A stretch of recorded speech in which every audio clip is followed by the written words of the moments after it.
আমরা এত কষ্ট করে সম্পদ ব্যয় করে কোরবানি দেই, কিন্তু আমাদের কিছু ভুলের কারণে আমাদের কোরবানিগুলা কি হয়ে যায়? নষ্ট হয়ে যায়। গোশত খাওয়া ছাড়া আমাদের এই কোরবানির আর কোনো ফায়দা হয় না।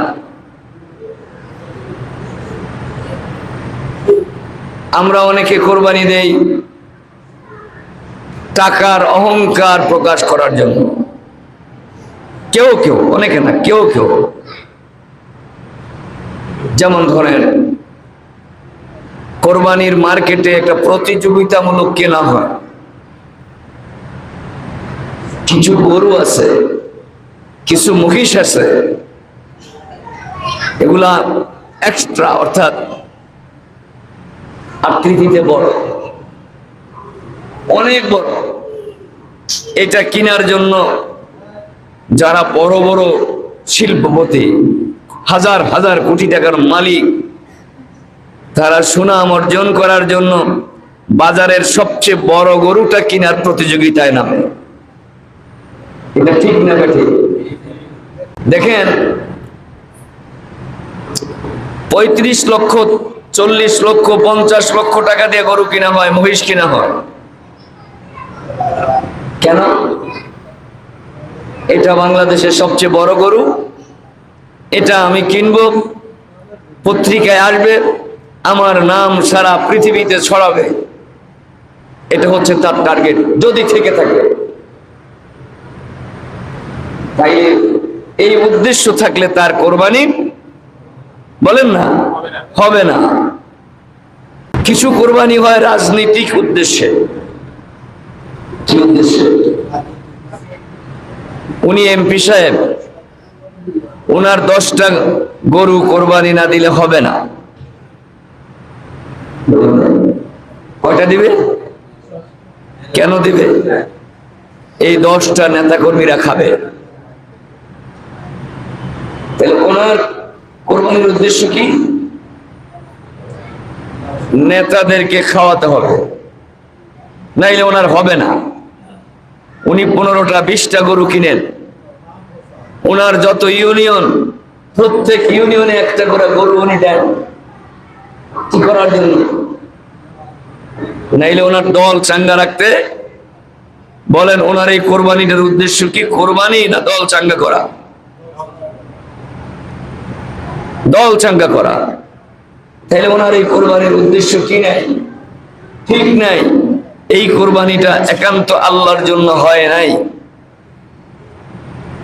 গোশত খাওয়া ছাড়া আর কোনো বেনিফিট নেই। কোরবানিতে কেন? আপনার দল চাঙ্গা করতে হলে কোরবানি বাদ দিয়া অন্য সময় দেন, কোরবানিতে না।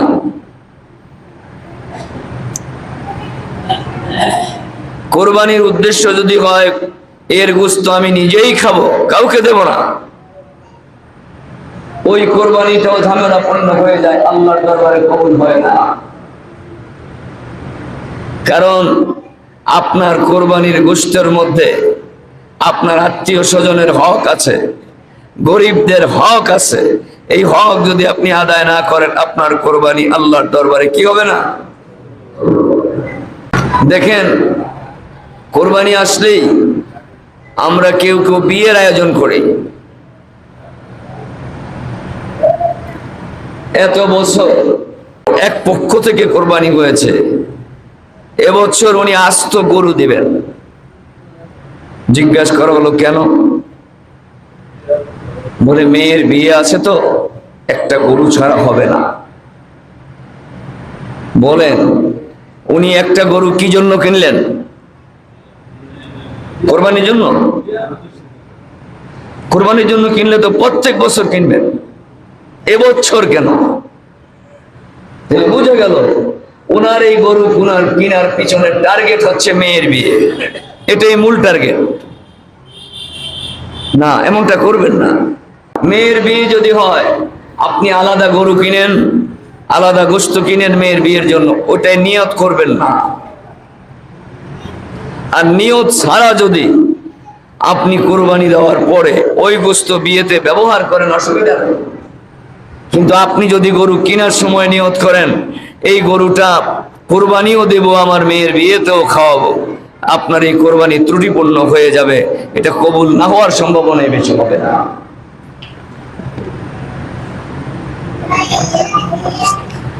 হারাম টাকা দিয়ে কোরবানি করলে আপনার কোরবানি হবে না।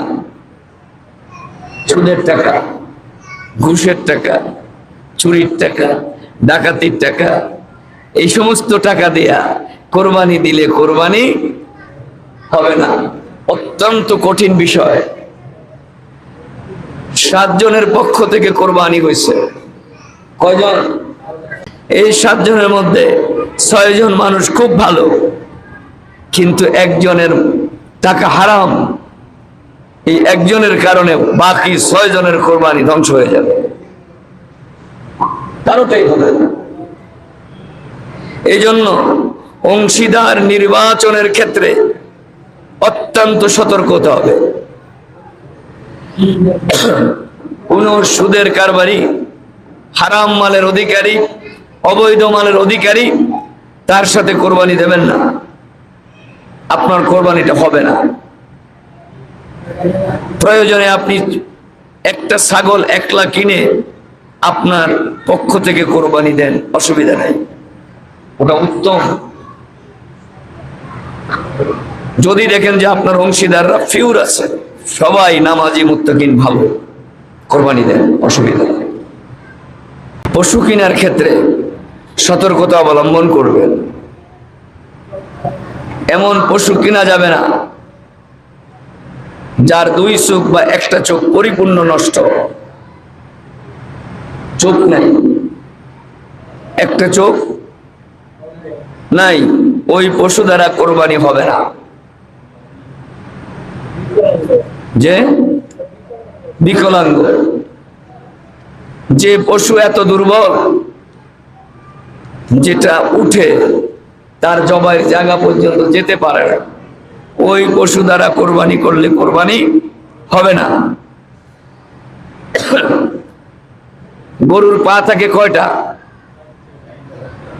এটাও সবাই বলতে পারেন না। কয়টা পা থাকে? 4টা। একটা পা নষ্ট, ভেঙে গেছে, 3 পা আছে, কিন্তু যেই পাটা ভেঙে গেছে এটা ভর দিয়ে হাঁটতে পারে না। এরকম পশু যদি হয়, ওই 1 পা ভেঙে গেছে, ভর দিতে পারে না, তাইলে ওই পশু দ্বারা কোরবানি করলেও কোরবানি হবে না।